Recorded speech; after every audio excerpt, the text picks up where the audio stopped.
Yes, clear. Loud and clear.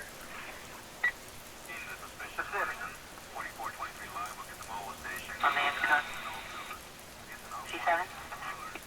Yes, ma'am, we'll be clear, and 233 will be clear on it, and for E. Edward, and so we both be assisting. Warning. This is an emergency broadcast. If you can hear this message, stay on frequency. Reports are coming in from across the United States tonight. The Yellowstone caldera, one of the largest supervolcanoes on Earth, has entered what officials are calling a state of critical unrest. Seismographs are registering constant tremors. Small quakes ripple through the ground every few minutes.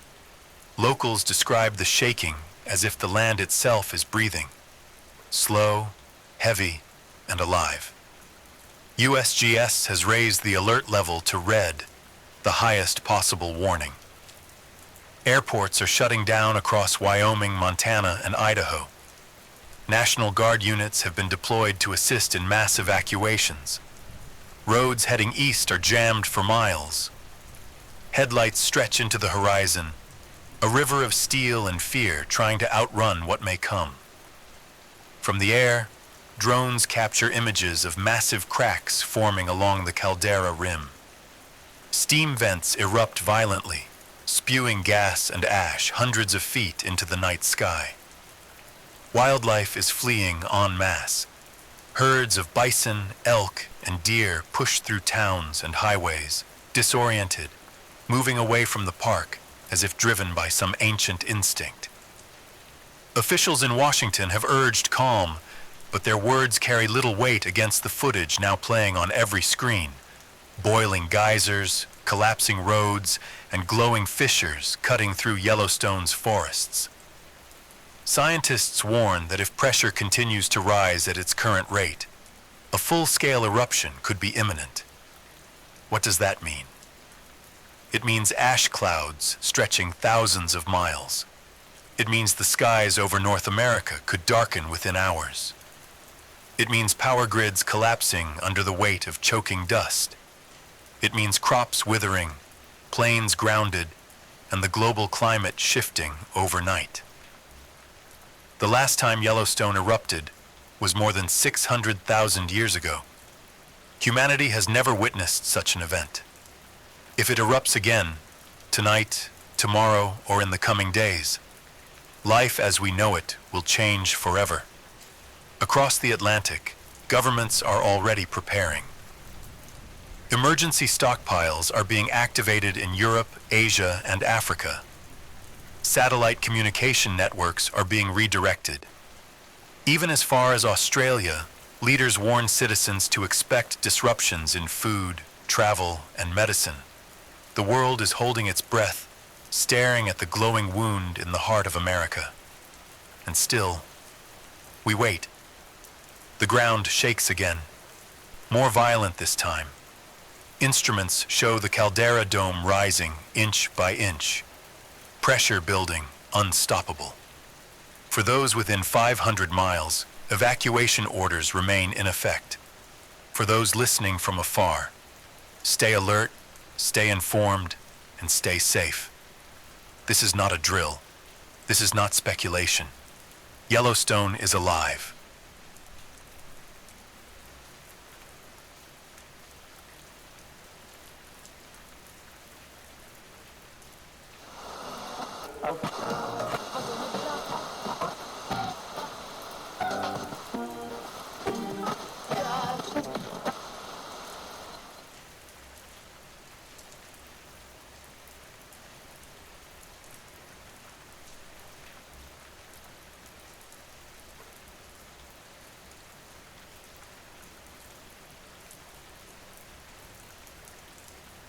The situation has grown more severe in the last hours.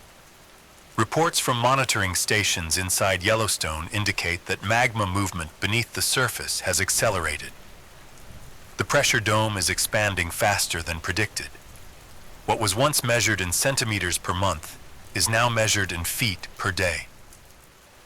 Scientists describe the caldera as a sealed chamber, straining under unimaginable force. Every vent, every geyser, every crack in the earth is a release valve. But those valves are failing. The pressure is no longer finding escape in small bursts. It is being trapped, building toward something far greater.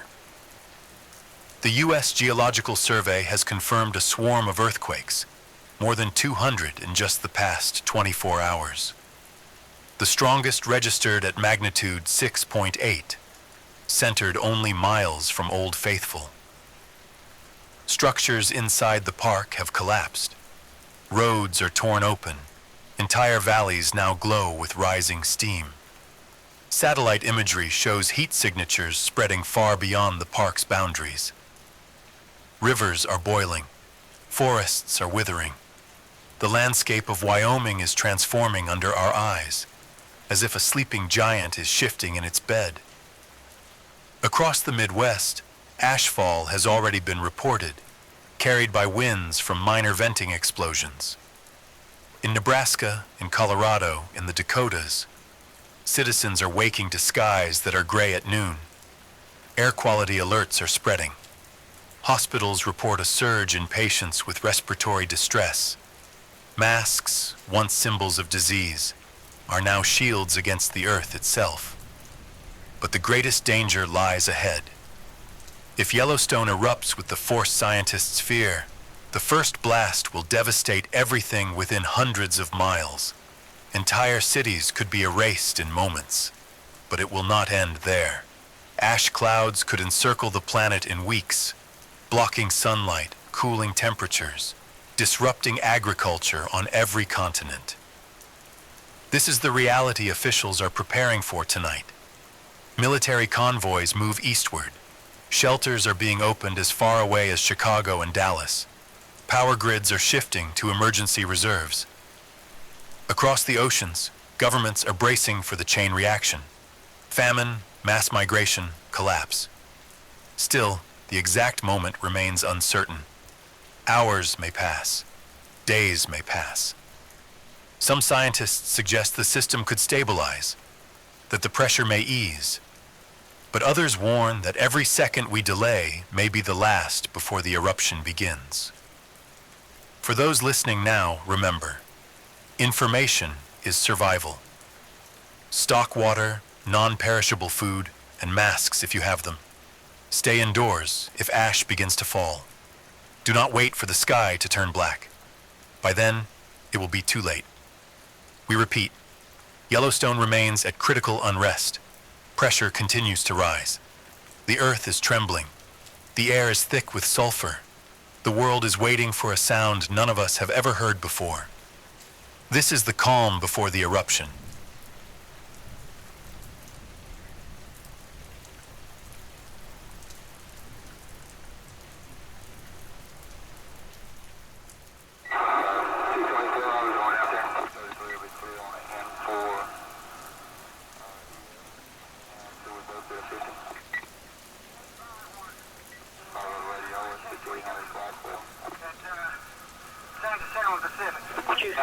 Yes, clear. Loud and clear. Pacific. On the Intercon. C7? Yes, ma'am, we'll be clear, and 233 will be clear on and for Edward, and so we both be at 50.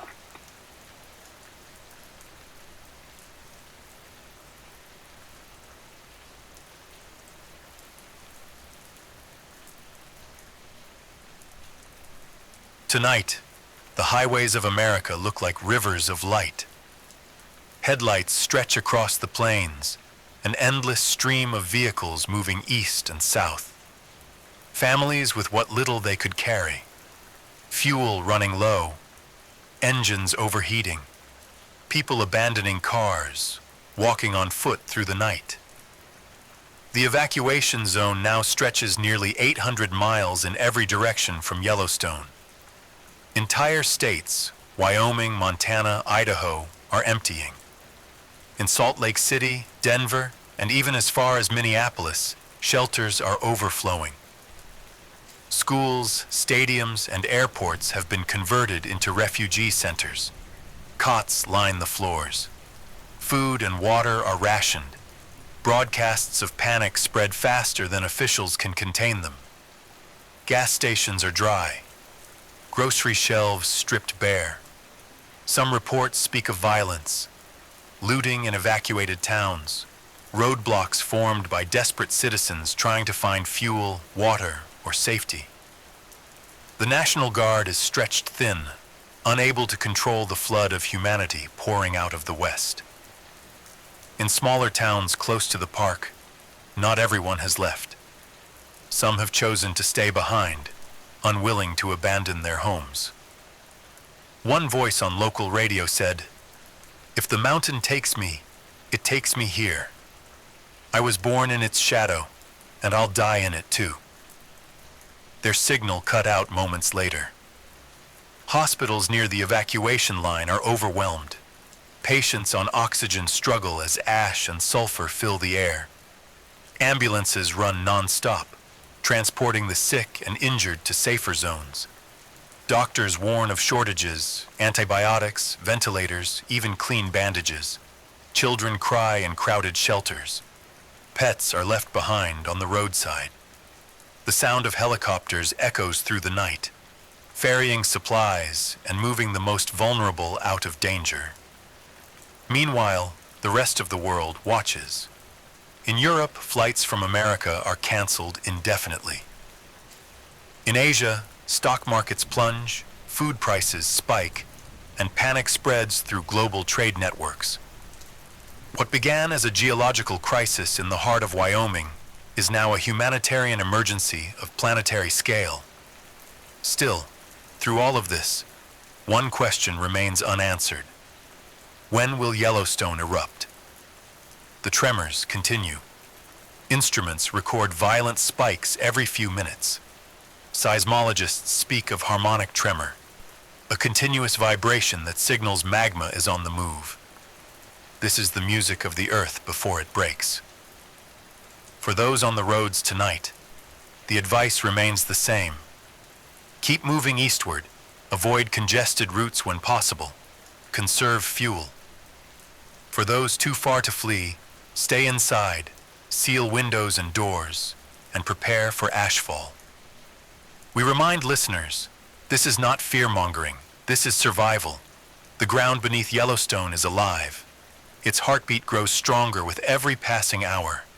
And so, as millions flee, as governments struggle, as the planet itself waits, we remain here on this frequency, carrying the signal through the storm.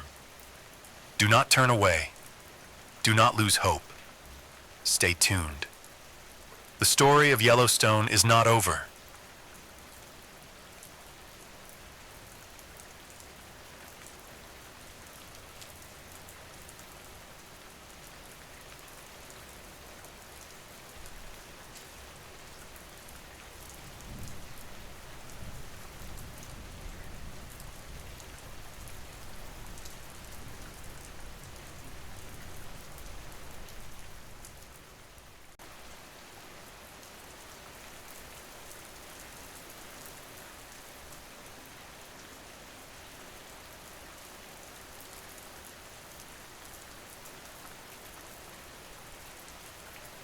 Beyond America's borders, the crisis has already reshaped the globe. From London to Tokyo, from Cairo to Sydney, the words Yellowstone and supervolcano dominate every screen, every headline, every conversation. Governments have moved swiftly, though no plan can fully prepare for what may come. In Europe, the EU has activated emergency aid reserves, promising food, medicine, and shelter for refugees should flights across the Atlantic remain open long enough. NATO forces are mobilizing not for war, but for relief, coordinating with American counterparts to provide transport and security for the displaced. In Asia, Japan and South Korea are dispatching aircraft loaded with medical supplies and filtration equipment, masks designed for nuclear fallout, now repurposed for volcanic ash. China, despite its strained relations with Washington, has announced it will send humanitarian convoys and offer satellite resources to track ash dispersal. Australia has declared a state of global emergency readiness, preparing its ports to receive ships of evacuees if air travel collapses. In the Middle East, governments are pledging fuel shipments to keep America's evacuation corridors alive. Even nations long at odds are pausing their conflicts, if only briefly, to confront the shadow of a disaster that will not respect borders. At the United Nations, an emergency summit has convened. World leaders speak not of politics, but of survival. They discuss food reserves, climate disruption, and how billions may endure if the eruption throws Earth into a volcanic winter. For once, the divisions of nations seem small compared to the weight of the planet itself turning against them. Meanwhile, scientists from across the globe are pooling knowledge in real time. Data streams from satellites, seismographs, and atmospheric monitors are being shared without restriction. Laboratories in Germany, Brazil, South Africa, and India are running models, trying to predict how the eruption will shape winds, temperatures, and rainfall in the weeks ahead. But beyond official channels, ordinary people are responding too. Across Europe, families open their homes to strangers. In Canada, communities gather to prepare shelters for those fleeing southward. In Africa, aid organizations collect food and medicine, knowing shortages may soon reach every corner of the world. Still, fear spreads faster than hope. On social media, rumors run wild, claims of secret shelters, false predictions of the eruption's exact hour. Markets tumble, food prices climb, airlines collapse under cancellations. Humanity is mobilizing, but it is also panicking. As the world looks westward, the live feeds continue. Fissures glowing, steam rising, animals fleeing. A reminder that no matter how united nations may be, the fate of billions now rests on the trembling earth beneath Yellowstone. This is not an American crisis. This is not a Western crisis. This is a human crisis. And tonight, the world holds its breath together.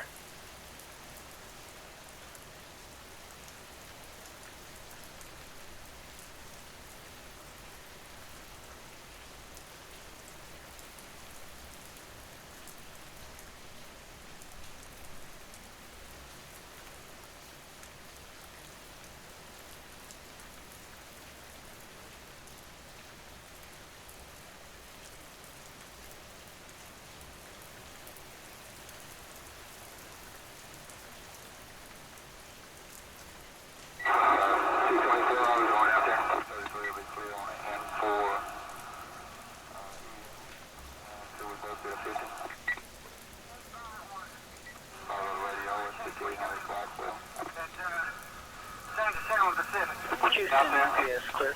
The line clear. Pacific. On the intercom. C7? Yes, ma'am, we'll be clear, and 233 will be clear on the N4 Edward, and so we both be efficient.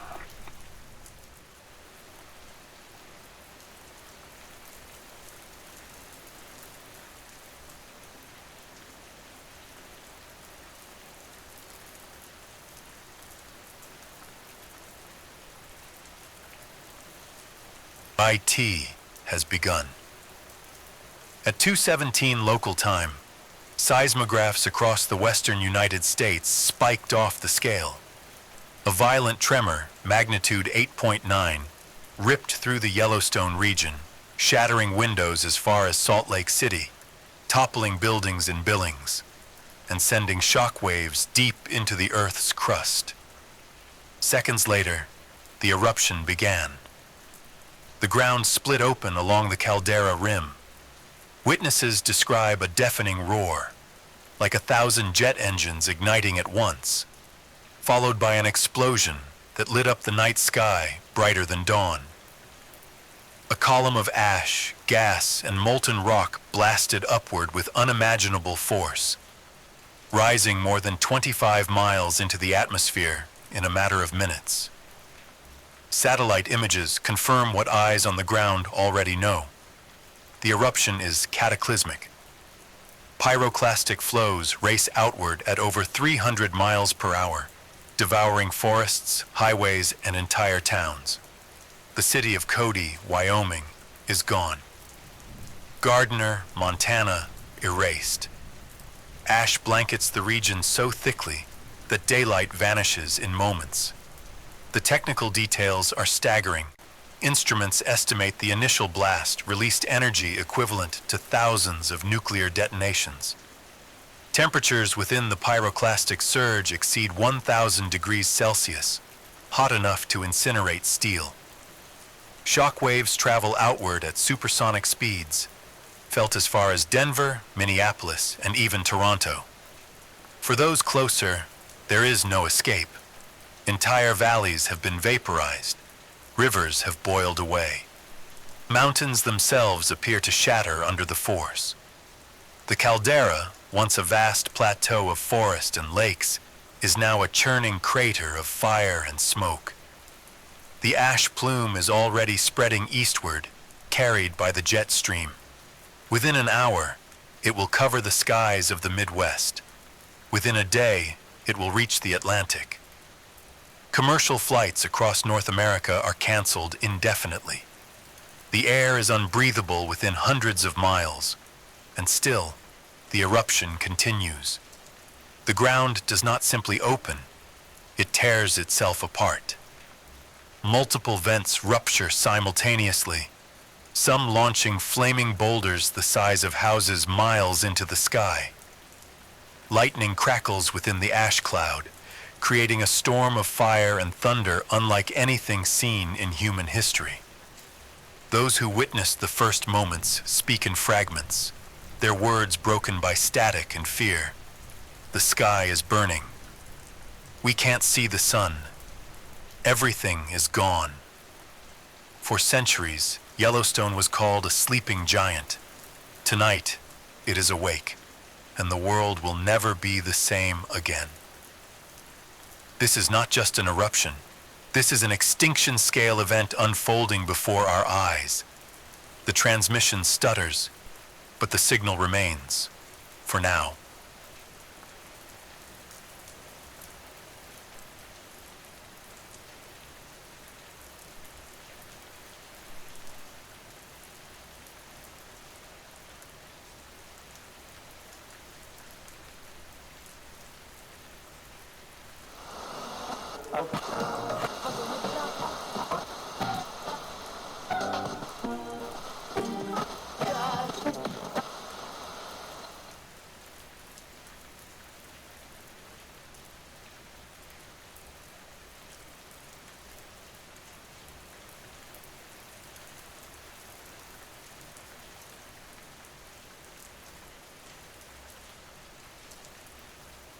The eruption has torn the continent apart.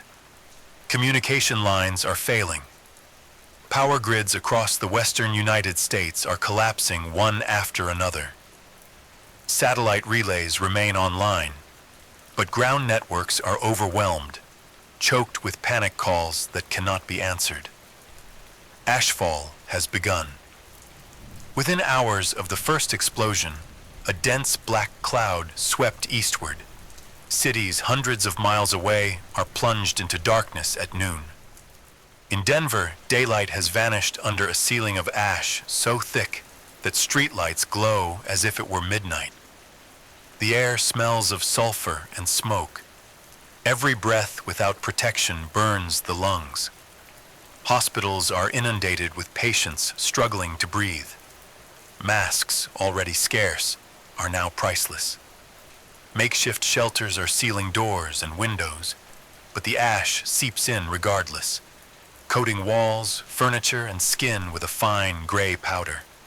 It clings to everything. It suffocates everything. In the Midwest, reports describe highways turned into parking lots of stranded vehicles. Engines stall as filters clog with dust. Families abandon their cars and stumble eastward on foot, carrying children under skies that thunder with volcanic lightning. Air travel has ceased completely.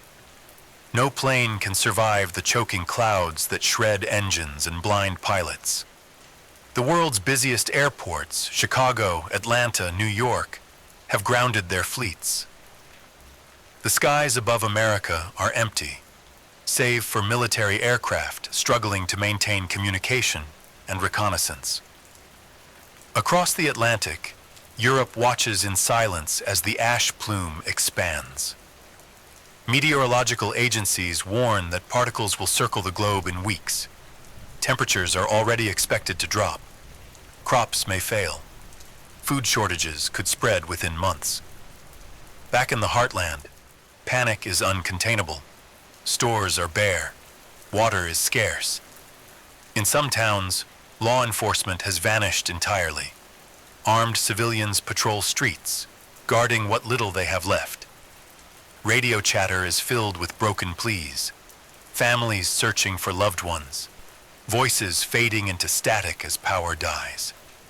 And still the eruption continues. Ash clouds tower higher than any storm in human memory, over 30 miles into the stratosphere. Lightning splits the darkness again and again. From orbit, astronauts describe it as a wound glowing against the black canvas of Earth, expanding, bleeding fire into the sky.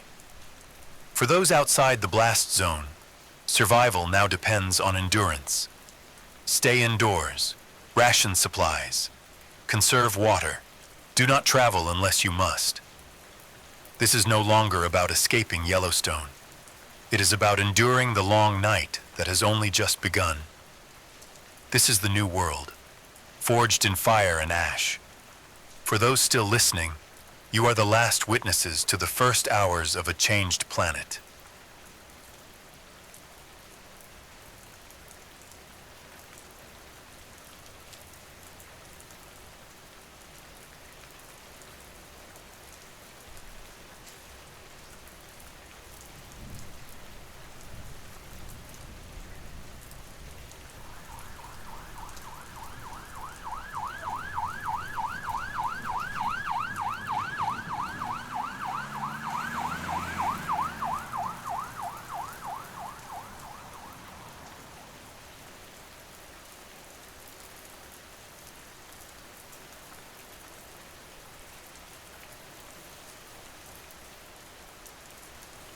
Darkness has settled.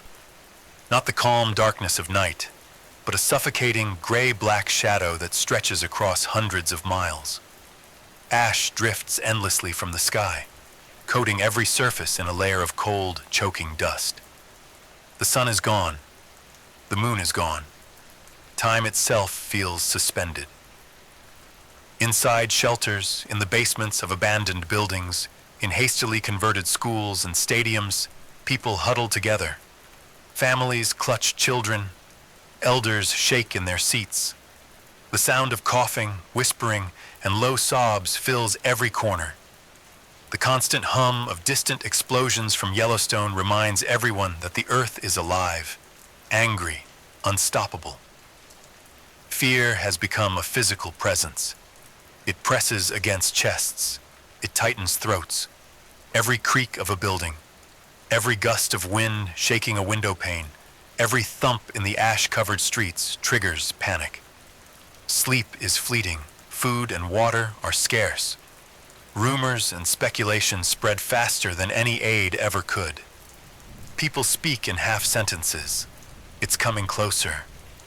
The air is burning. We won't survive the night. Mental strain is everywhere. Children cry in confusion, asking questions their parents cannot answer. Teenagers wander restlessly, staring at gray skies that never change. Adults try to maintain composure, but some break, screaming into the void, pounding walls, begging for anything to bring back the light. Outside, the world is a war zone of ash. Streets are invisible beneath layers of gray powder. Vehicles abandoned hours ago are barely recognizable. The landscape is unrecognizable, surreal, almost alien. Pyroclastic flows continue to move in Yellowstone, sending shivers through the ground, felt hundreds of miles away. Each tremor, each distant boom reminds the survivors that the danger is not gone. It is only beginning. Communication is patchy at best. Radio signals crackle in and out. Some broadcast stations continue to transmit, their voices steady and monotone, offering guidance and comfort. Others fall silent without warning, swallowed by the chaos of collapsing infrastructure. People cling to these signals, their only tether to the outside world, their only confirmation that they are not alone. In the shelters, fear mutates into restlessness, then anger. Disagreements break out over dwindling supplies. Rules dissolve under the weight of survival instinct. Yet, in the darkest corners, small acts of humanity persist. Shared food, whispered encouragements, a hand held in silence. And still, the sky does not brighten. Days and nights have lost meaning. Ash falls like snow, relentless and unyielding. Survivors measure time in coughs, tremors, and the slow fading of hope. This is the world left behind by fire and stone. And for those still listening, remember, survival is not only physical, it is the will to endure the endless gray.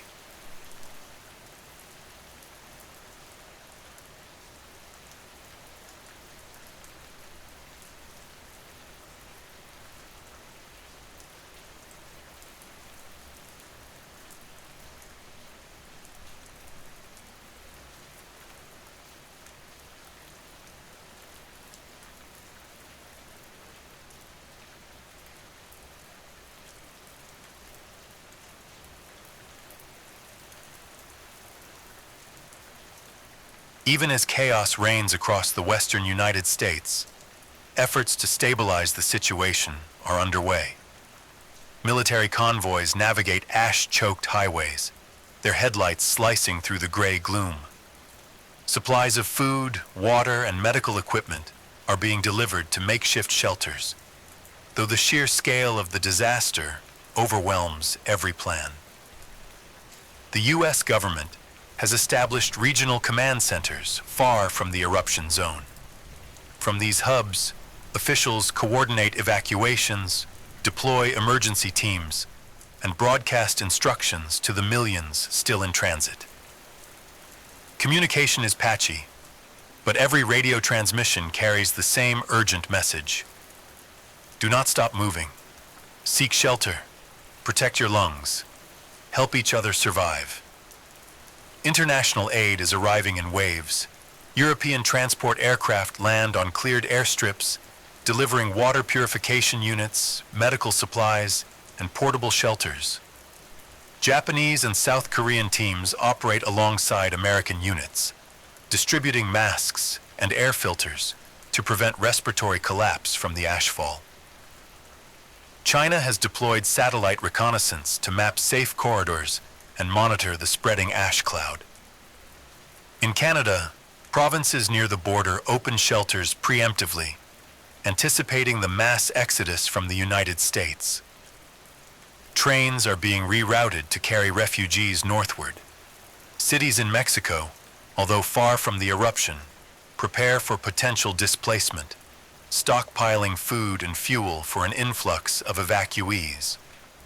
Humanitarian organizations from Africa, South America, and Europe mobilize remotely, coordinating donations, supplies, and logistics. Despite these efforts, the ashfall remains relentless. Roads are slippery with thick layers of gray powder. Engines stall. Bridges are buried. Even with international aid, distribution is slow, leaving thousands vulnerable. Helicopters and drones are critical for reconnaissance, but the volcanic storm makes every flight a dangerous gamble. Inside shelters, medical teams struggle to triage respiratory illnesses, injuries, and dehydration.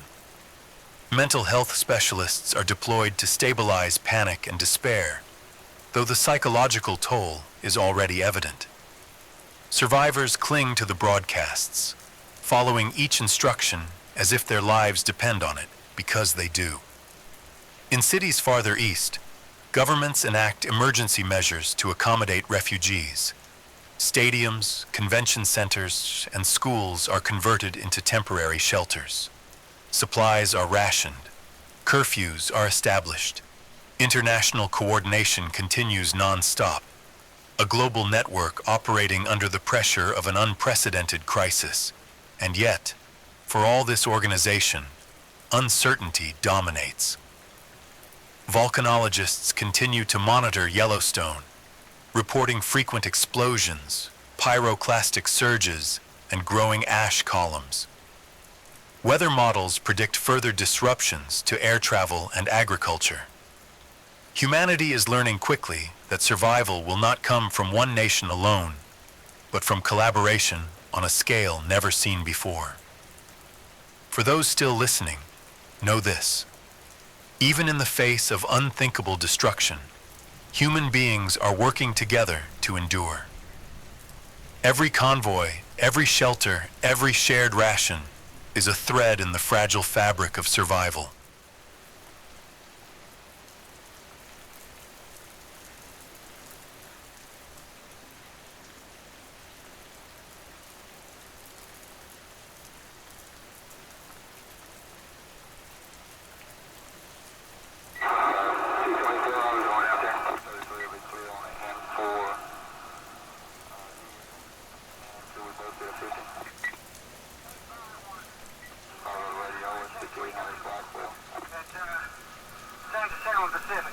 Out there, yes, clear. Loud and clear. Pacific.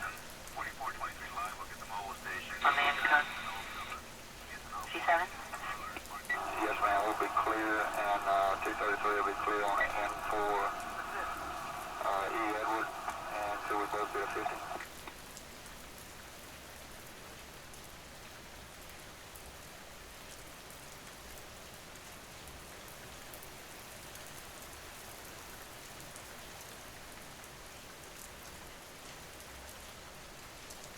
The days stretch endlessly. The sky is a perpetual gray, heavy with ash and smoke.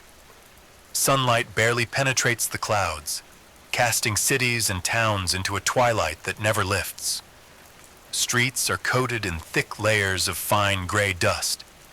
Buildings are silent, some abandoned, some still sheltering those too exhausted to move. Inside shelters, survivors adjust to the new reality. Routines emerge amid chaos, rationing food, sharing water, keeping children calm. Every task is calculated, every movement deliberate. Sleep is fragmented, measured in short stretches between coughing fits and tremors. The outside world feels simultaneously distant and dangerously close. Communication remains fragile but persistent. Radio broadcasts, still active, provide instructions, news, and reassurance.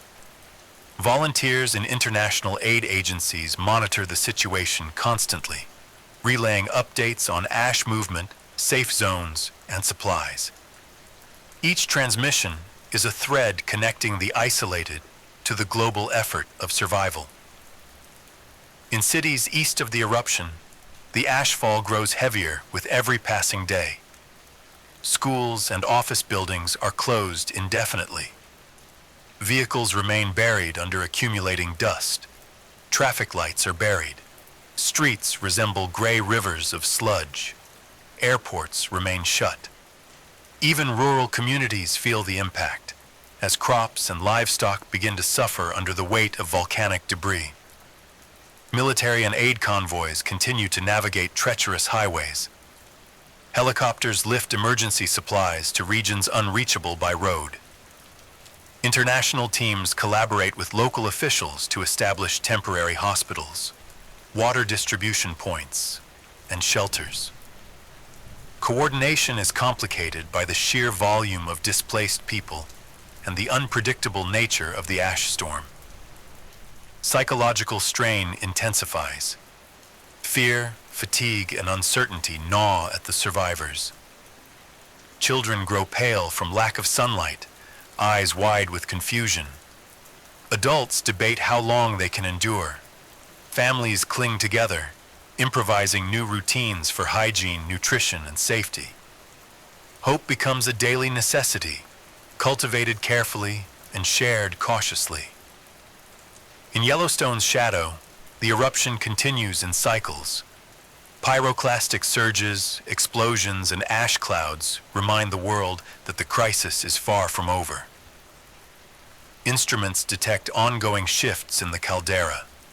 Even hundreds of miles away, tremors are felt in buildings, streets, and the very ground beneath human feet. The international response, though impressive, is constantly challenged. Supplies must be rationed. Air corridors are limited. Logistics are hampered by roads covered in ash, collapsed bridges, and intermittent communication. Yet, humanity persists. Teams work tirelessly to protect lives, restore order, and maintain the fragile semblance of civilization. For those listening, the days will be long and gray, but together, through shared effort and endurance, we persist. The ash may cover the land, but it cannot cover the human spirit.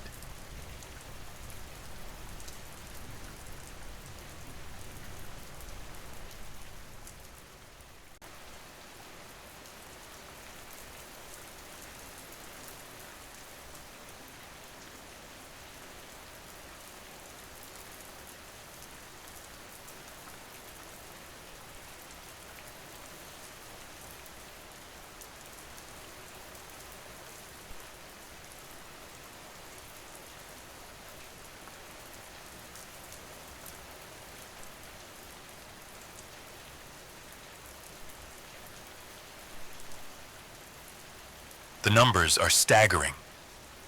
The eruption of Yellowstone did not only reshape the land, it reshaped lives.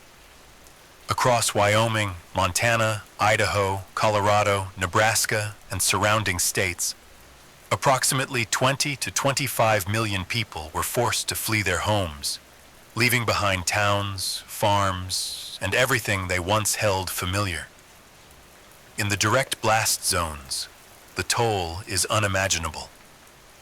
Estimates suggest 500,000 to 1 million lives were lost to pyroclastic flows, ash clouds, and collapsing structures.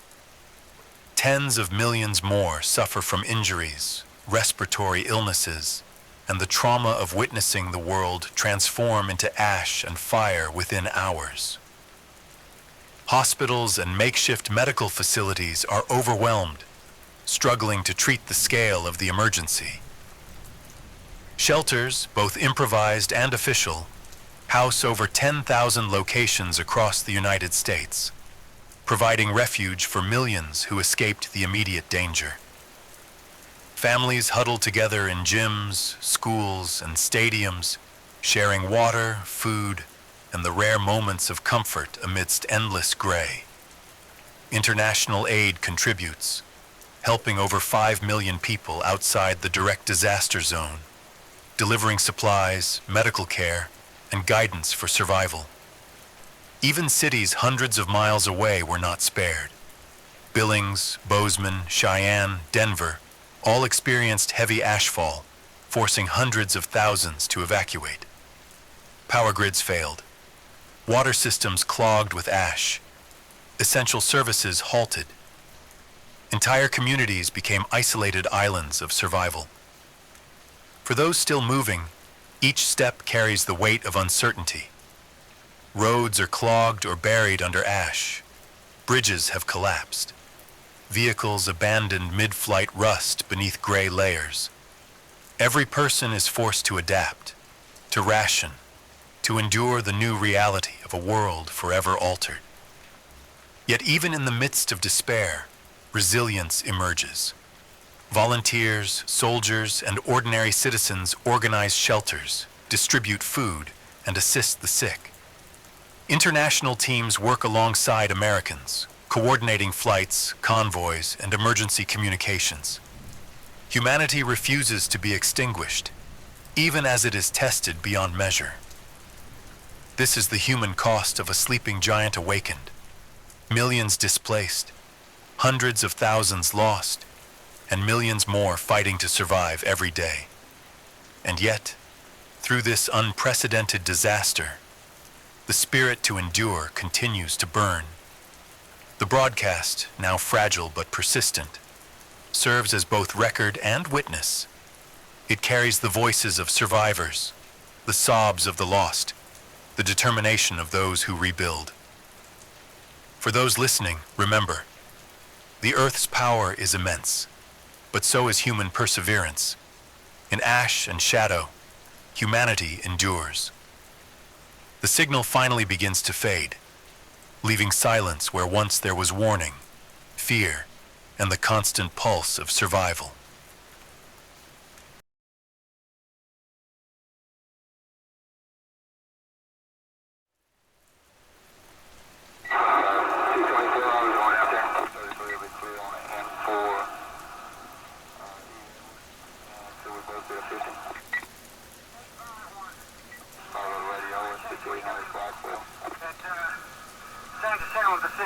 Houston, NPS, clear. Loud and clear. Pacific. On the intercom. C7? Yes, ma'am, we'll be clear, and 233 will be clear on it, and for Edward, and so we both be assisting. This is Dr. Michael Harrington, Senior Seismologist with the United States National Seismic and Tsunami Monitoring Agency. I am broadcasting from our Emergency Command Center. If you are hearing this message, you must understand the gravity of what I'm about to say. Just hours ago, our global monitoring network detected a violent seismic event off the northwest coast of Africa. At first, we believed it to be a standard tectonic tremor, large but not extraordinary. But within minutes, our instruments confirmed what we had long feared. The western flank of the Cumbre Vieja volcano on La Palma Island has collapsed into the Atlantic Ocean. This is not theory. This is not a drill. A massive portion of the volcanic ridge slid downward in a single catastrophic landslide. Millions of tons of rock thundered into the sea, displacing an unimaginable volume of water. The energy released in this event is unlike anything I have ever seen in my career. Right now, in real time, a wave of unprecedented scale is racing outward in all directions. We are not talking about the kind of tsunami that struck Japan in 2011, nor the one that devastated the Indian Ocean in 2004. This is different. Early models suggest the initial wave wall near the source may have reached several hundred meters in height. It will lose energy as it spreads, but even so, the projections are terrifying. The Canary Islands themselves are already experiencing devastation. Our satellite feeds show coastal towns erased within minutes. Thousands of lives gone before they even had a chance to understand what was happening. But this is only the beginning. In less than an hour, the western coasts of Morocco, Mauritania, and parts of Portugal will face the next impact. After that, the wave will continue across the Atlantic. If current models are accurate, the eastern seaboard of the United States could be struck within 8 to 9 hours. Cities like Miami, New York, and Boston are all within the projected danger zones. Please remain calm and prepare to move inland immediately if you are anywhere near the coast. This is not speculation. This is not rumor. A mega tsunami is coming, and humanity has never faced anything like it.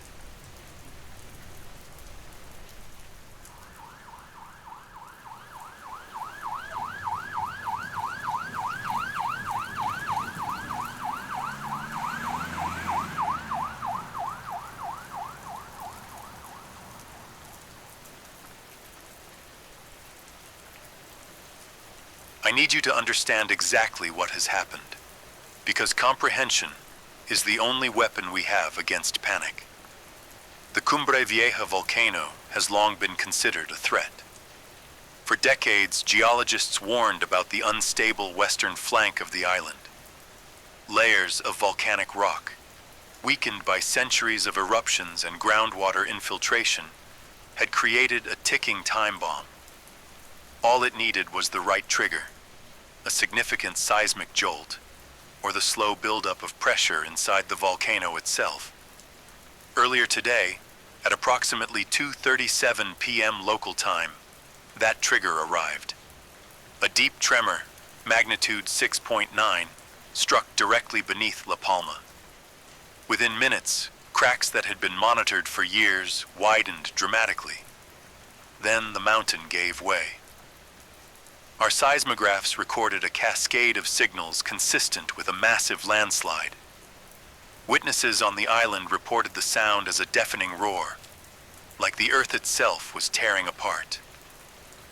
Millions of cubic meters of volcanic rock detached from the slope, crashing into the Atlantic Ocean at incredible speed. To give perspective, this was not a cliff collapsing into a pond. This was an entire mountainside plunging into a deep ocean basin. The displacement of water was instantaneous, violent, and absolute. Imagine dropping a continent-sized stone into the sea. That is the closest comparison I can offer. The collapse created a surge so large that our ocean buoys, spaced across the North Atlantic, registered spikes off the charts. The wave did not simply rise, it exploded outward. Near the point of origin, models indicate wave heights exceeding 500 meters. No structure, no vessel, no coastline can withstand such force. Satellite imagery confirmed the event in real time. Dust clouds rose from the island, spreading like ash from a nuclear detonation. The western coastline of La Palma was obliterated within seconds. Entire villages were erased, swept away by walls of water taller than skyscrapers. Communication lines to the island have since gone silent. The physics behind this event are cruelly simple. The kinetic energy of the falling rock transferred directly into the ocean, pushing water outward in every direction. Unlike normal tsunamis, which are often generated by tectonic uplift, this landslide-driven surge carries concentrated momentum. It is compact, fast, and ferociously destructive. The first victims were those who never saw it coming. The fishermen, the families on the shore, the communities who believed the warnings were just another false alarm. Now, that same force is moving across the Atlantic at the speed of a commercial jetliner. Make no mistake, the collapse of Cumbre Vieja is one of the most significant geological disasters in recorded history, and its consequences are only beginning to unfold.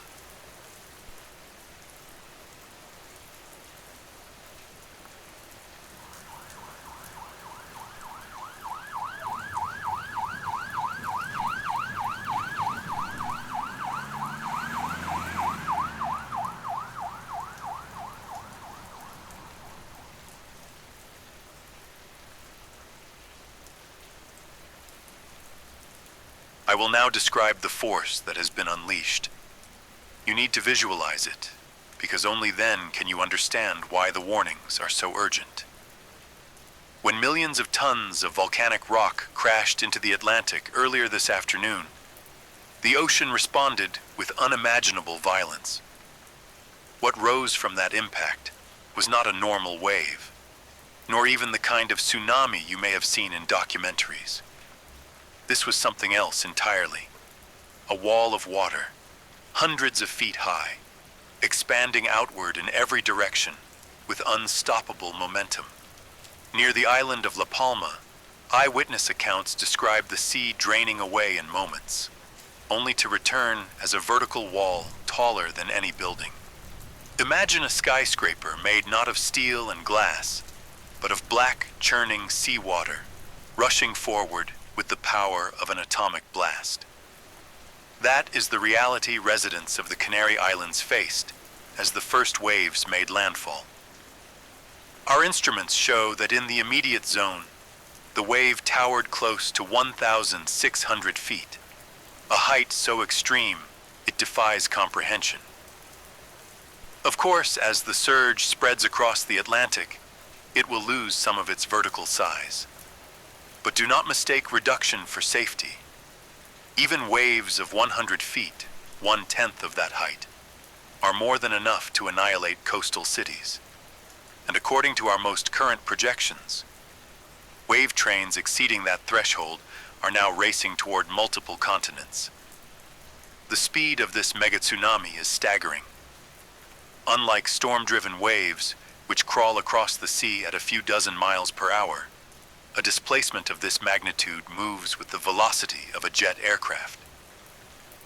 Right now, the front of the wave is traveling at nearly 500 miles per hour. That means entire nations will have only hours to prepare, if they prepare at all.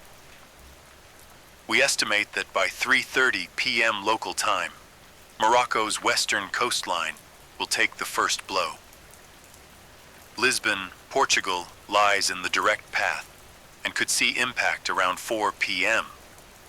From there, the wave will not stop. It will cross the Atlantic like an unstoppable shadow. If models remain accurate, the eastern seaboard of the United States faces landfall between 10 p.m. and midnight Eastern Time. This is not a single wave, but a sequence, a train of surges that will hammer the coast for hours. The first impact may not be the deadliest. It is the repeating strikes, the relentless surges, that will ensure entire cities are swept away. We are witnessing the ocean itself turned into a weapon. A wall of water, moving faster than any ship, higher than most mountains. It is on its way, and nothing can stand in its path.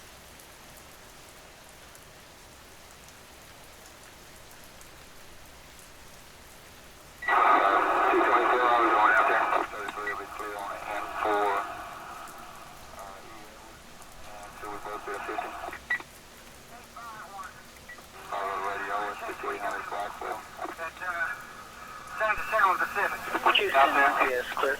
Loud and clear. Pacific. 2423 line, look at the mobile station. America. C7? Yes, ma'am, we'll be clear, and 233 will be clear on N for E. Edward, and so we both be assisting.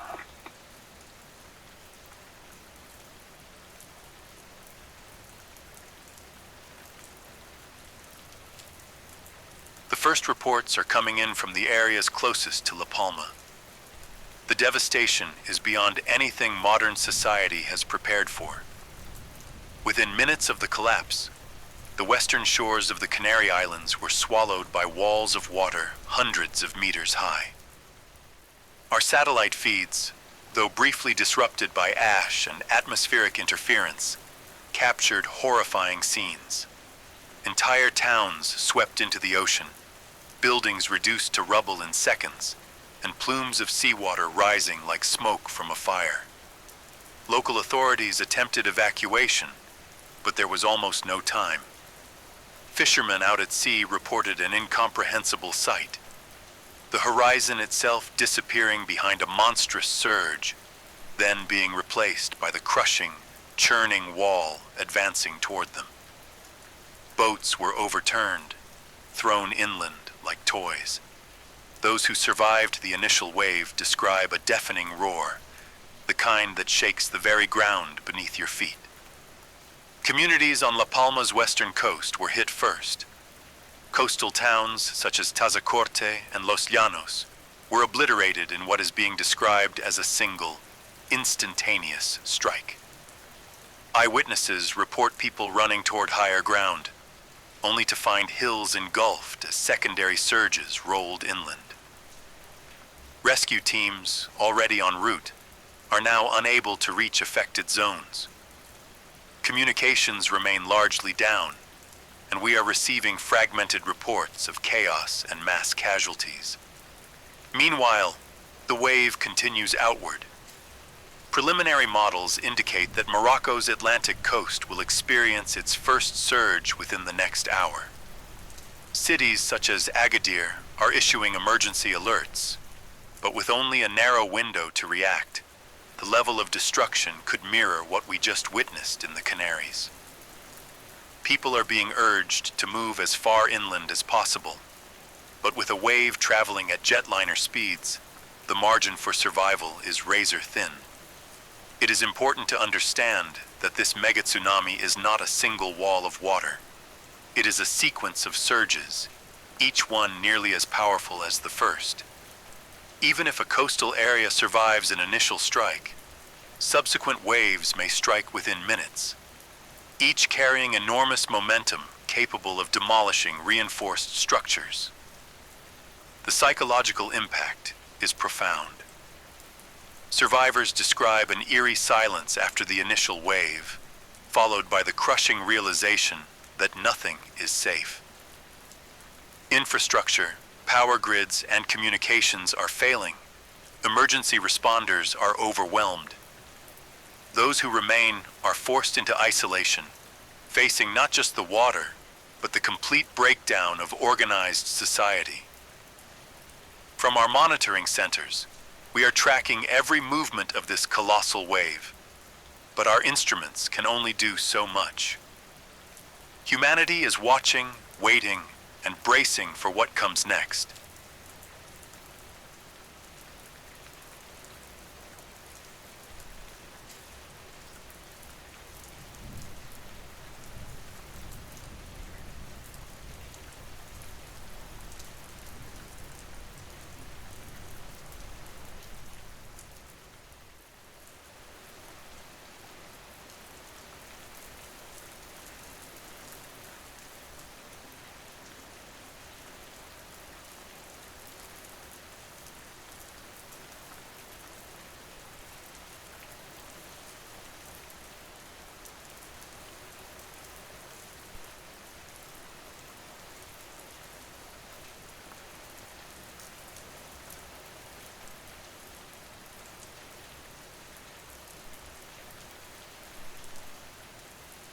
This is Dr. Harrington, reporting from the National Seismic and Tsunami Monitoring Agency. The megatsunami is now fully in the open Atlantic, and its reach is expanding with terrifying speed. After obliterating the Western Canary Islands, the massive wall of water has spread outward, racing across the Atlantic at nearly 500 miles per hour. Our satellites and buoys are capturing unprecedented wave heights, some still over 100 feet, even thousands of miles from the point of origin. Coastal nations on the eastern side of the Atlantic have mere hours to react, and the window for effective evacuation is shrinking by the minute. Morocco, Portugal, and the western coasts of Spain are now experiencing the first surges. Reports are fragmented, but the images that reach our monitoring centers are shocking. Cities inundated in minutes, bridges and roads destroyed, vehicles swept away like debris. Coastal populations are fleeing inland, but many are trapped as the ocean moves faster than any form of transportation can manage. Emergency services are overwhelmed, and communication networks are collapsing under the strain. Across the open ocean, shipping lanes are witnessing chaos on an unimaginable scale. Cargo vessels, cruise ships, and fishing boats are being tossed like toys. Early reports from commercial ships indicate waves that tower above their decks, overwhelming engines and flooding compartments.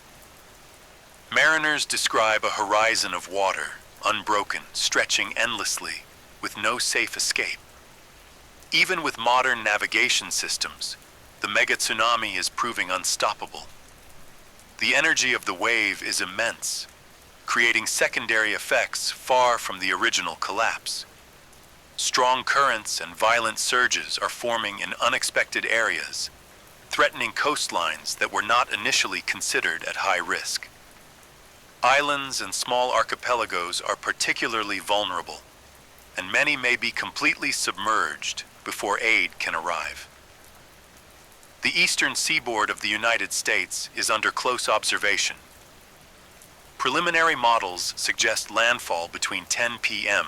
and midnight Eastern Time, but variations in underwater topography could cause localized surges even earlier. Cities such as Miami, New York, and Boston are within projected danger zones, and authorities are issuing emergency alerts and evacuation orders, though the scale of the threat exceeds any previous planning. Meteorological conditions are complicating the situation. High winds and storm surges combine with the tsunami, amplifying destruction along exposed coasts. Flood defenses are being tested beyond their limits, and in many areas, they are failing entirely. From our command centers, we are tracking the wave continuously, calculating impact zones, and attempting to predict secondary surges.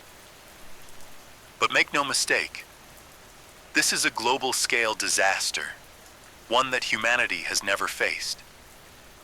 The Atlantic Ocean has become a corridor of unstoppable destruction, and there is no precedent for the speed and scale of what is unfolding. The world is holding its breath, waiting, and hoping that the worst can still be mitigated. But time is running out.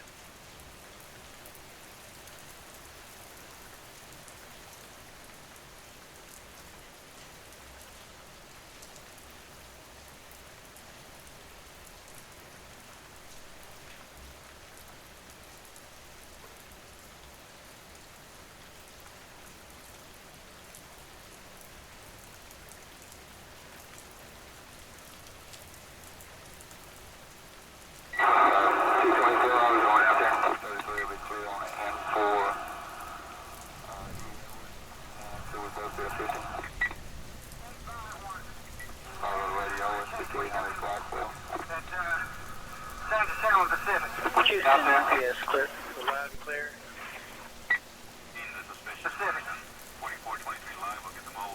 On the antenna. C7?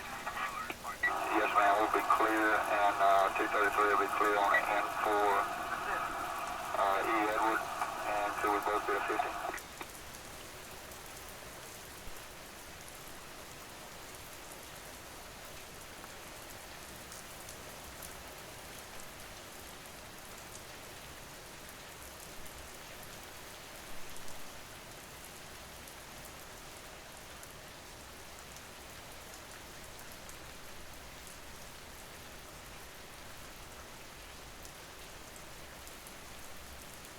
As the megatsunami moves across the Atlantic, one of the most alarming consequences is the breakdown of global communications. In disaster scenarios, information is as critical as evacuation routes or emergency supplies. But in this case, the scale of destruction is overwhelming our ability to stay connected. Coastal communication networks in the Canary Islands and parts of North Africa have already collapsed entirely. Fiber optic lines are severed, cell towers toppled, and emergency broadcast stations wiped out. For those caught in the initial strikes, there is no way to call for help. As the wave continues toward Europe and the Americas, satellites are becoming the only reliable method to track the event. However, the combination of volcanic ash, atmospheric disturbances, and electromagnetic interference is affecting even space-based systems. Images that reach our control centers are delayed, incomplete, and often obscured by clouds of dust and smoke. For the first time in modern history, humanity is watching a disaster unfold almost blind. Emergency management agencies are issuing instructions via radio, but even these transmissions are struggling. Local radio stations are either offline or flooded with interference from collapsing infrastructure. In many coastal cities, the first warnings were received only minutes before the water arrived. Confusion reigns, panic spreads, and misinformation runs rampant. Social media, often a lifeline in crises, is unreliable.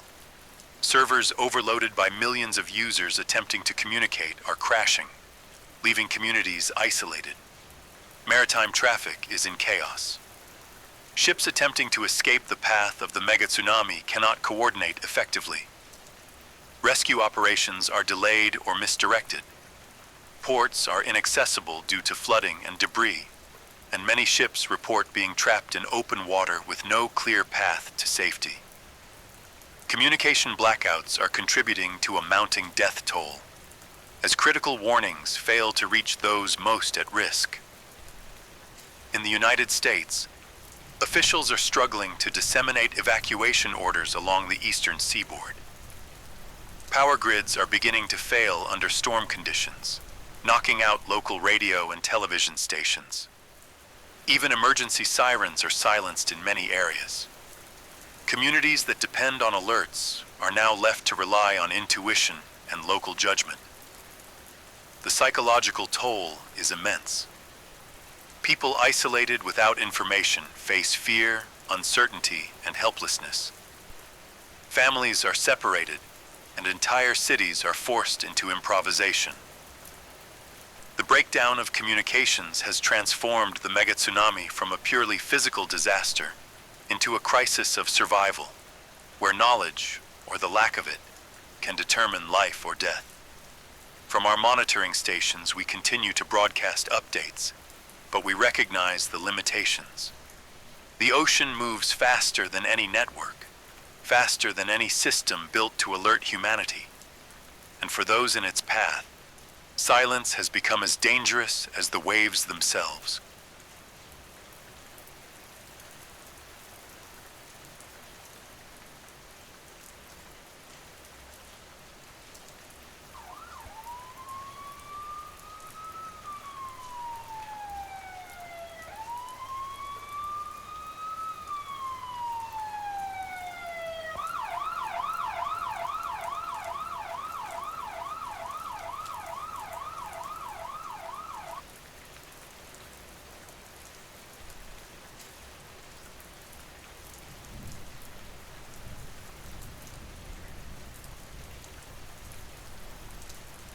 What we are witnessing now is the scale of devastation that will define this event for generations.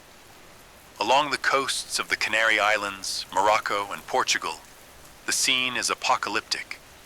Entire towns have vanished, their streets submerged under layers of seawater.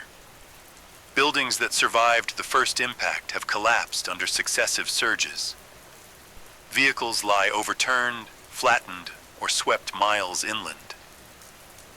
Bridges and highways, lifelines for evacuation, have been destroyed. Communication lines remain severed, leaving survivors cut off from both each other and the outside world. Emergency response teams are struggling to reach affected zones. In many areas, roads are impassable, airports flooded, and ports blocked by debris. Helicopters attempt to survey the damage, but ash clouds, wind, and water turbulence make flying perilous. Those who survived the initial strikes are now facing exposure, limited resources, and uncertainty. Shelters are overcrowded, and medical facilities, if intact, are operating beyond capacity. Across the Atlantic, the eastern coasts of North America are bracing for impact.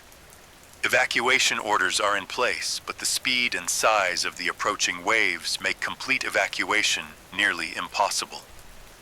The psychological strain is mounting. People are terrified, and panic is spreading. Communities are realizing that the first signs of the tsunami were only a preview of what may come. Environmental consequences are severe and immediate. The megatsunami has displaced millions of tons of sediment, destroyed coastal ecosystems, and triggered secondary flooding in river deltas. Saltwater contamination threatens freshwater supplies, while debris and chemical runoff are creating additional hazards. Rescue and relief operations must now contend with a landscape that has been permanently altered. The human toll is still being assessed, but preliminary estimates suggest catastrophic losses. Thousands are missing, and many more have perished. Survivors are reporting harrowing stories of families separated, homes destroyed, and loved ones lost to the unforgiving waves.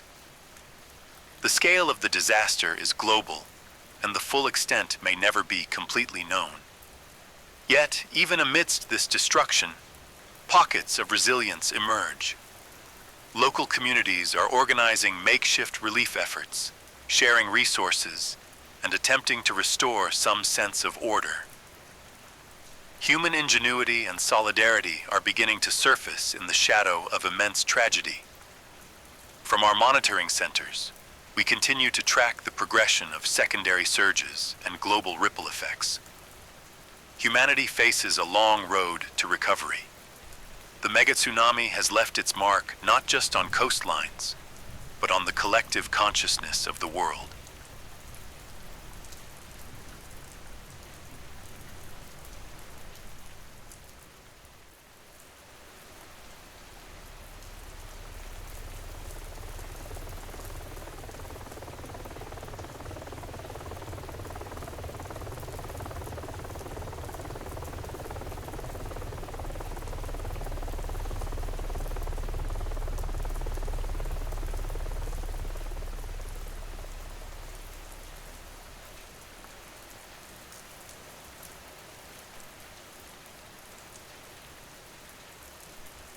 I am broadcasting from a temporary command center, as the situation across the Atlantic has reached unprecedented levels of destruction. The initial waves of the megatsunami have passed, but the danger is far from over.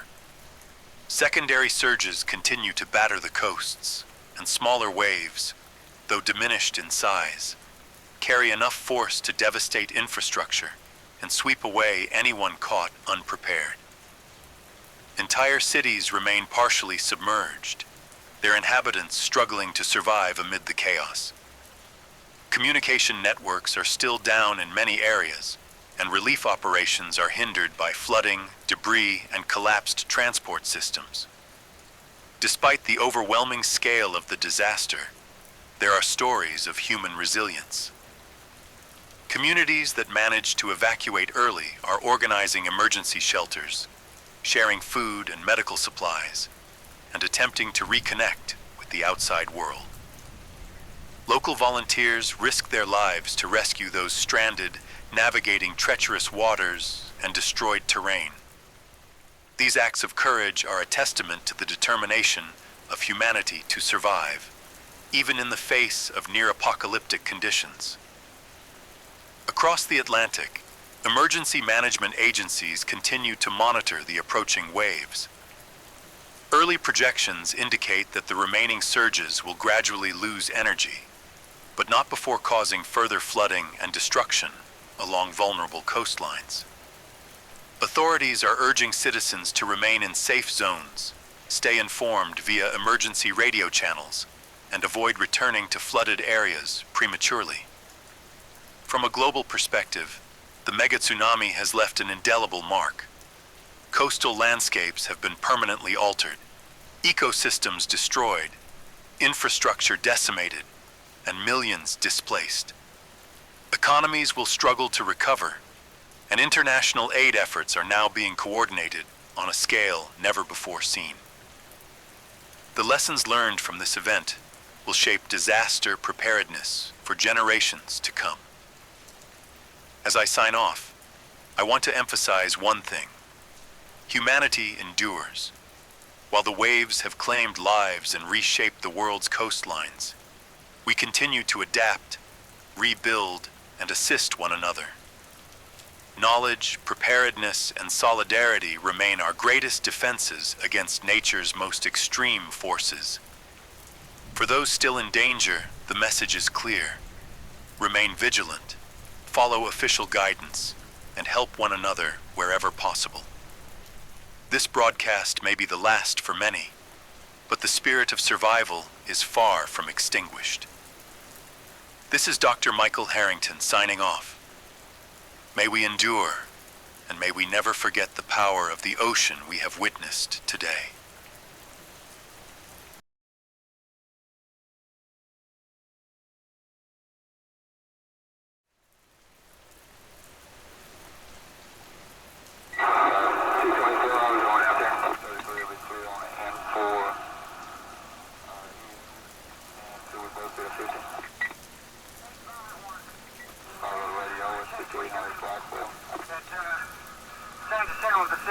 Houston, NPS, clear. Loud and clear. Pacific. Command cut. C7? Yes, ma'am, we'll be clear, and 233 will be clear on it, and for E. Edward, and so we both be at 50. My name is Michael Reeves, senior climatologist at the Global Meteorological Center, the largest institute of its kind in the world. For decades, our job has been to monitor patterns, storms, hurricanes, atmospheric anomalies. But in the spring of this year, our instruments began picking up something different, something that didn't belong to any model we had ever seen before. At first it was subtle, shifts in jet streams, persistent high-pressure systems over the Pacific, strange heat anomalies in the Atlantic Ocean. Normally, these would be red flags for regional droughts or an intense summer season. But this was bigger, the kind of atmospheric instability that had no precedent in recorded history. By late May, the data was undeniable. A dome of heat, thousands of miles wide, was forming silently above North America. It wasn't moving like a typical weather front. It was settling in, pressing downward, compressing the air, squeezing the atmosphere tighter every day. Temperatures were already spiking in isolated places, Arizona, Texas, even the Midwest. But what struck us most wasn't the heat itself. It was the sheer scale. Inside the center, alarms became routine. Satellite feeds glowed red and orange across every monitor. The air felt heavy, as if we could sense it even from our climate-controlled offices.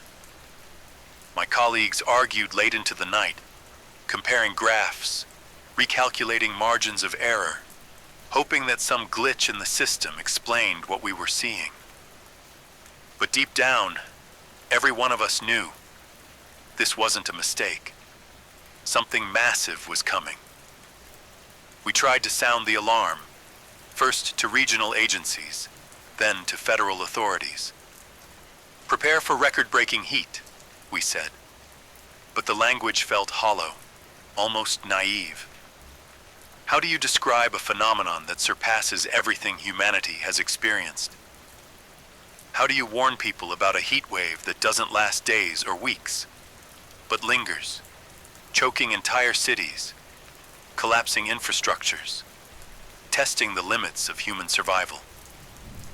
The reports we drafted weren't just about numbers anymore. They were about consequences. Power grids melting under demand, reservoirs evaporating at accelerated rates, crops wilting before harvest, wildfires igniting without sparks. And then the darker projections: mass migration, cities abandoned, death tolls that no nation could prepare for. Still, outside these walls, life went on as normal. Tourists planned summer trips, families filled backyard pools, governments debated policies. No one could feel the weight of what we were staring at. Not yet. And as I stood in front of the main projection wall that evening, the red dome pulsing across half a continent, I couldn't shake the thought. This wasn't just weather. It was a turning point. And it was already too late to stop it.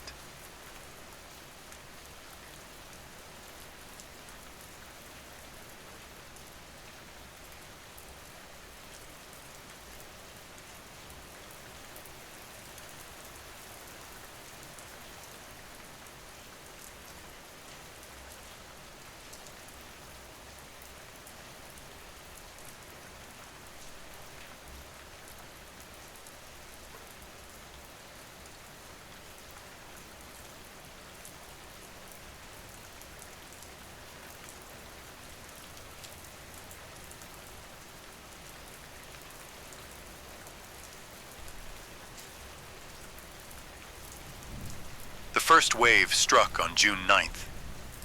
We had been tracking its slow descent for weeks, but nothing prepared us for the violence of its arrival. It wasn't a gradual climb in temperature, the way summer usually unfolds.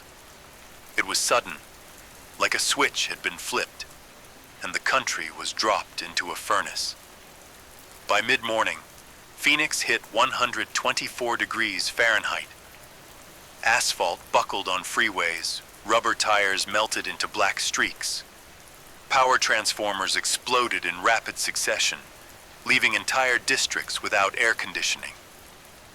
Emergency lines were jammed with calls from people trapped in their homes, their fans blowing only hot air.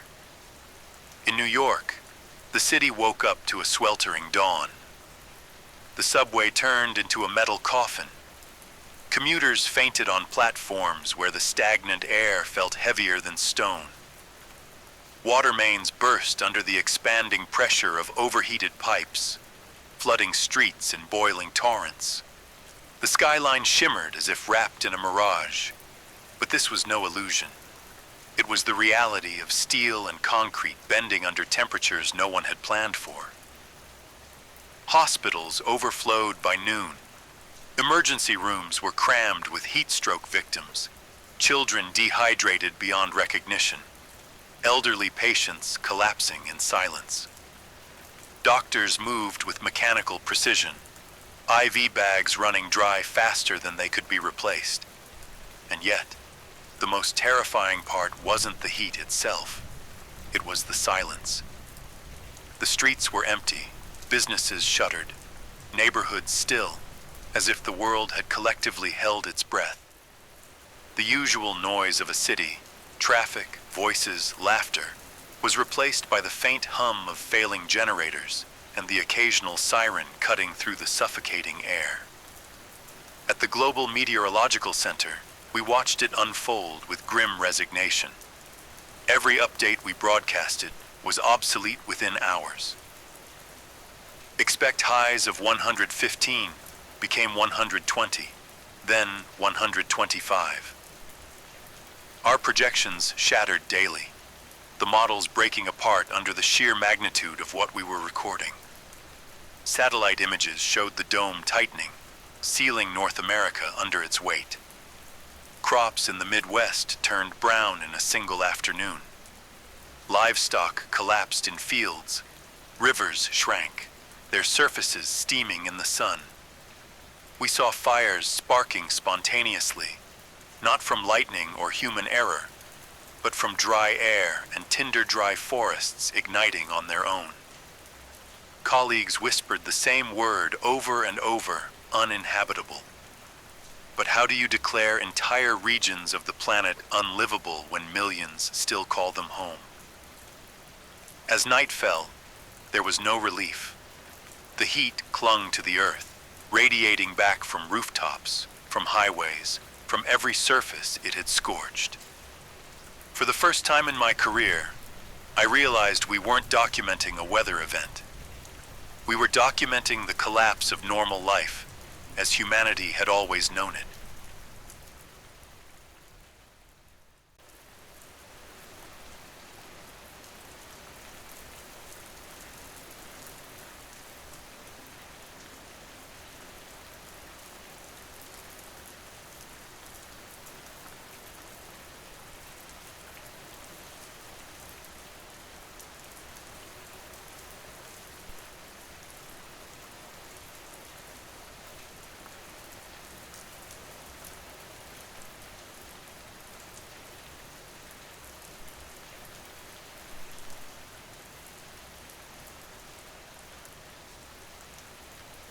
By the third week, it was no longer America's problem. The dome had grown, spilling beyond borders, reshaping climates in places once thought untouchable. Canada's boreal forests, usually damp and cool, ignited like matchsticks. Entire towns vanished beneath walls of flame, and smoke plumes stretched so high they were visible from space. In Europe, the same story unfolded. Paris sweltered at 118 degrees, its stone streets radiating heat long after sundown. The River Seine ran dangerously low, barges stranded in muddy beds. Across the Mediterranean, crops withered in days. Olive groves in Spain and Italy, centuries old, crumbled into ash. Farmers stood helpless as their livelihoods dissolved under a sky that glowed white. Asia fared no better. In India, millions faced daily highs above 125 degrees, with no electricity to power cooling systems. Train stations filled with families fleeing to the countryside, only to find the air just as suffocating. Reports from northern China described rivers reduced to cracked earth, cities rationing water by the hour. In the Middle East, sandstorms collided with blistering heat, transforming entire regions into unlivable wastelands. And then came the panic. Airports overflowed as people scrambled to escape the hottest zones, only to discover there was nowhere left to run. Nations closed borders, terrified of being overwhelmed by climate refugees. International markets collapsed overnight. Wheat, rice, and corn became more valuable than gold. Governments broadcast desperate pleas for calm, but their words carried little weight against the sight of blackouts, empty shelves, and hospitals collapsing under the strain. At the Global Meteorological Center, our screens became a grim mosaic of disaster. Heat maps glowed across continents, each shade of red representing a life-threatening emergency. Reports streamed in, mass die-offs of marine life in the Pacific, glaciers in the Himalayas vanishing within weeks, livestock rotting in fields from Mongolia to Brazil. I sat at my desk, the hum of the air conditioning now a fragile comfort, and listened to colleagues argue in hushed tones. Some demanded immediate international summits. Others whispered of martial law.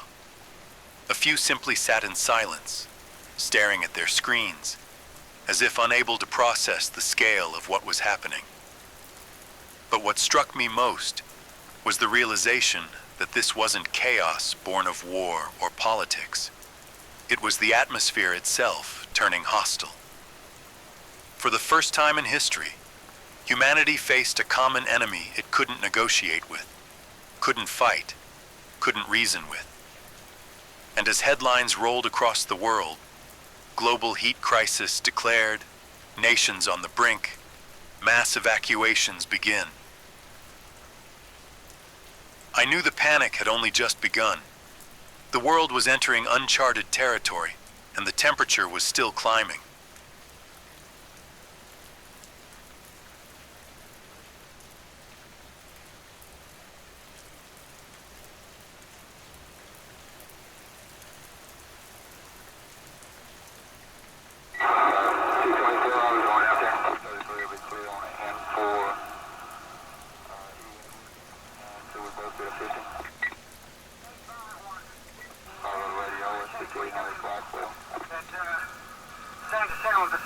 Would you send GPS clear?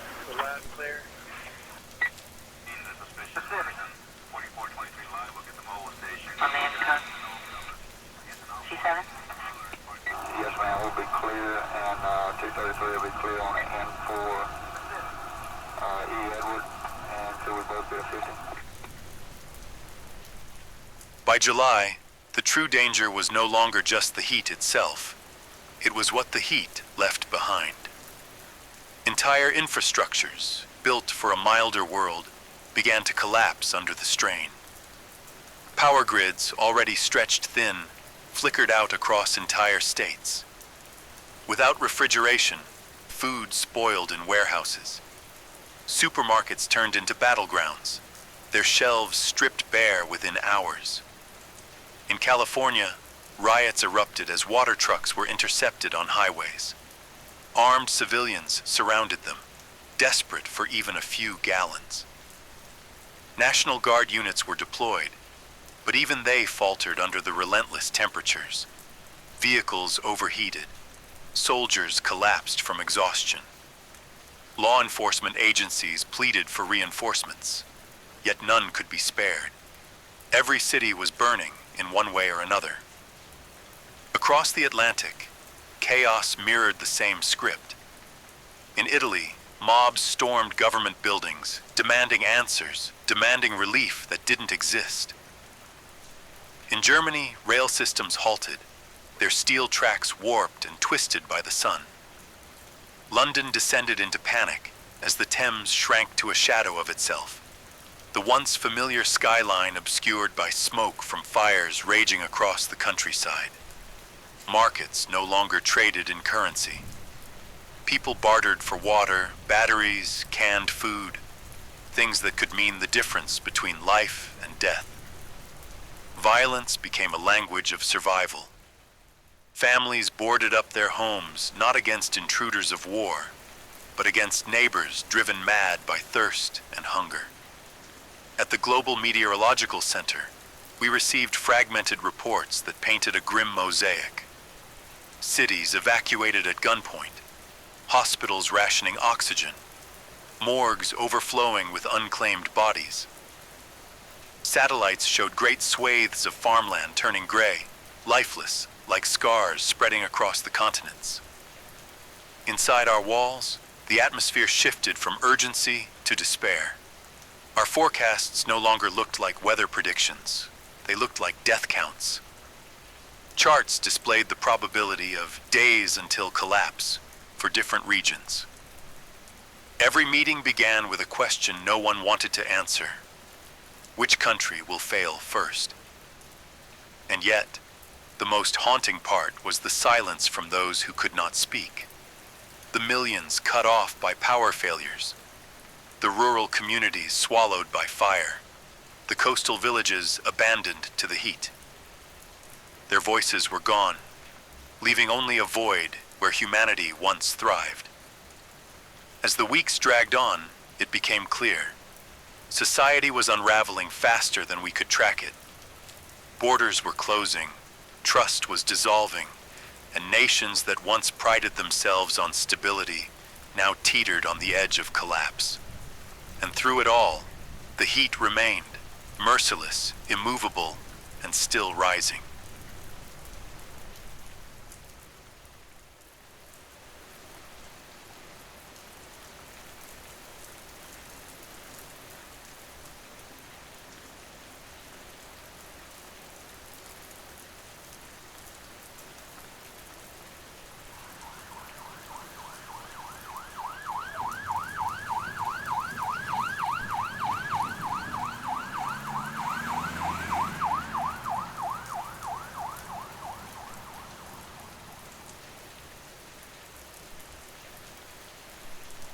In late July, as entire nations buckled under the relentless wave, the world's leaders convened in what was hastily called the Emergency Council. It wasn't a summit of diplomacy, it was a gathering of desperation.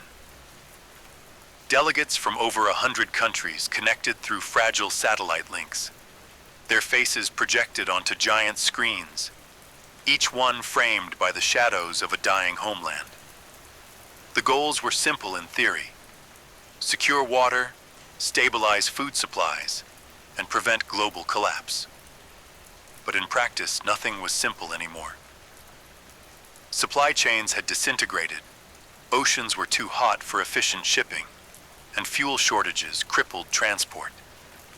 Even the United Nations headquarters, once a symbol of cooperation, struggled to keep its own power running as blackouts rolled through New York. The proposals on the table were radical. Some suggested relocating entire populations to cooler regions, mass migrations to northern Canada, Siberia, or the Arctic Circle, where temperatures, while extreme, were still survivable. Others demanded a global rationing system, with food and water distributed under military escort. And then there were the scientists, urging governments to attempt geoengineering, massive atmospheric interventions to dim the sun or pump reflective particles into the sky. Ideas that once sounded like science fiction now stood as humanity's last bargaining chips. But unity proved fragile. Arguments erupted as nations accused one another of hoarding resources. Wealthier states were reluctant to open their borders, while poorer regions demanded aid that could no longer be delivered. On live feeds, the world watched as leaders shouted, slammed fists on tables, and disconnected in frustration. Still, amidst the chaos, some actions were taken. A coalition of northern nations began constructing emergency shelters underground, vast bunkers meant to house thousands. South American countries initiated the largest evacuation in history, moving millions toward higher altitudes in the Andes. Cargo planes filled with medical supplies and rations still attempted dangerous flights across burning skies, though many never reached their destinations. At the Global Meteorological Center, we tracked it all: the desperate flights, the evacuations, the failing summit sessions. We watched humanity struggle to build lifeboats while the ship was already sinking. Late one night, as the council adjourned yet again without consensus, I stared at the global heat maps glowing red and thought of the irony. For centuries, nations had fought over borders, ideologies, and power. Now, with the atmosphere itself turning hostile, none of those divisions mattered. We were one species, facing one enemy. And yet, even at the edge of collapse, unity still felt impossible. The summits would continue, but the heat would not wait.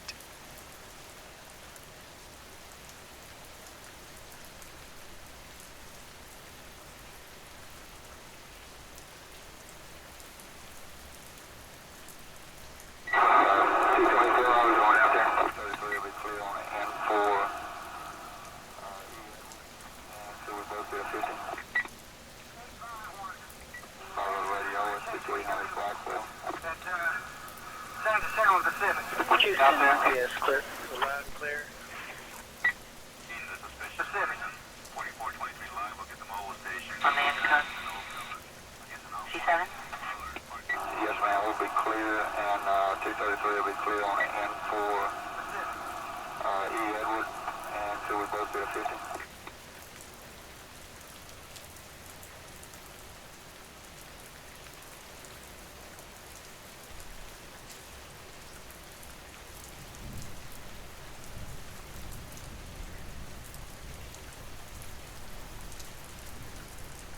By August, the promises made in emergency councils had crumbled under the weight of reality.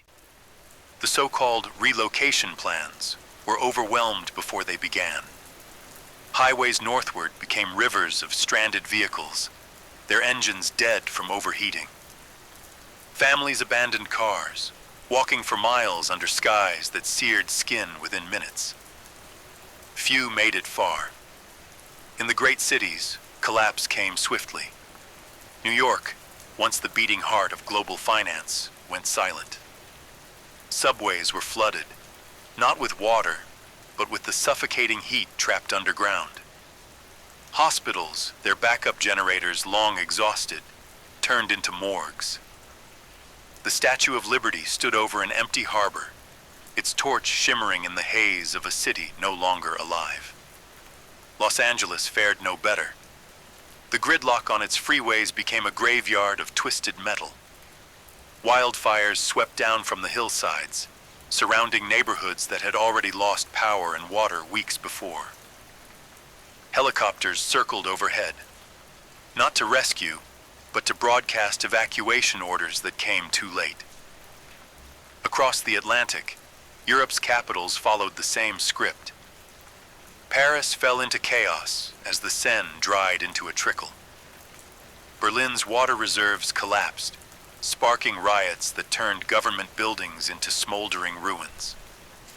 London endured night after night of relentless heat, its landmarks shrouded in smoke from fires stretching across the English countryside. Pockets of survival still existed, but they were shrinking. Reports described Arctic outposts where temperatures remained survivable, and small communities in the Andes, Himalayas, and northern Canada clinging to life in cooler air. These places became whispered refugees, names passed along in desperate conversations. If we can make it north, maybe we'll live. But few had the means to reach them. At the Global Meteorological Center, our updates shifted from forecasts to death tolls. Instead of predicting highs and lows, we mapped the zones where life could no longer be sustained. Each day, the red on our screens spread wider, swallowing nations whole. I found myself walking the empty halls of our building at night, listening to the hum of dying machines. Many of my colleagues had already left, chasing the hope of survival in distant refuges. Those who remained kept working, though none of us could say why. Perhaps it was duty, perhaps denial, or maybe it was the simple need to bear witness. And still, the heat rose. Humanity had once believed its cities would stand forever, monuments to progress and permanence. Now they were tombs, giant, silent reminders of how fragile it had all been.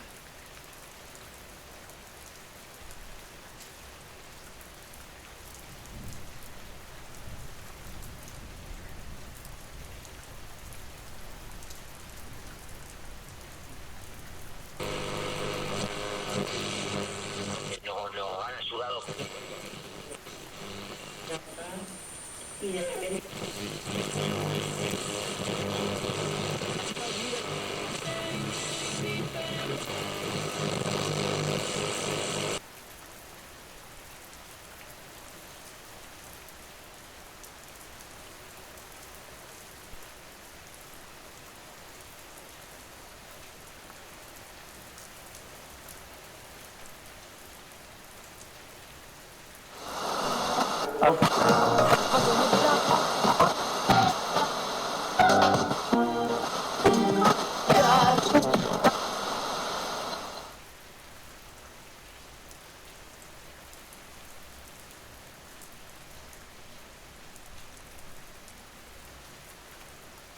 This may be my final broadcast.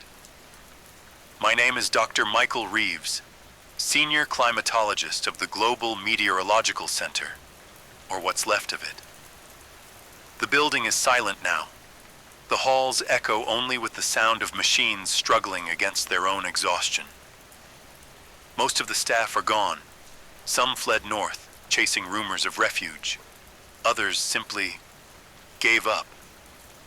I stayed, perhaps out of duty, perhaps out of stubbornness, or perhaps because I believed someone somewhere might still be listening. The heat outside has become unbearable. Stepping beyond these walls feels like walking into fire itself. The sky glows a pale white, as though the sun has consumed the very color of the world. Birds no longer sing. Rivers no longer flow. The air is heavy, thick, almost alive in its hostility. And yet, I feel an obligation to record these final words. Not as a scientist, but as a witness. For generations, humanity thought itself untouchable, masters of a planet that would bend to our will. We built cities of steel, networks that spanned the globe, machines that reached for the stars. But in the end, it was the atmosphere, the invisible breath of this world, that reminded us how fragile we truly are. I think of the families who fled in search of shelter, of the children who may still find a cooler valley, a shaded refuge in the north. Perhaps some will survive. Perhaps this isn't the end of our story, but only the end of the world we once knew. If these words reach anyone, remember us. Remember the cities that once glowed with light. Remember the oceans that once danced with life. Remember that we tried. Too late perhaps, but we tried. And may those who endure carry forward the lesson that the planet is not an enemy to be conquered, but a home to be protected. The power here is fading. Soon even this signal will be gone. When it does, there will be silence. A silence that stretches not just over this room, not just over this city, but over a world reshaped by fire and heat. If you hear my voice, know this: humanity was here. We lived, we dreamed, we built, and we fell. And somewhere, in the ashes of this heat, a seed of survival may still take root. This is Dr. Michael Reeves, signing off.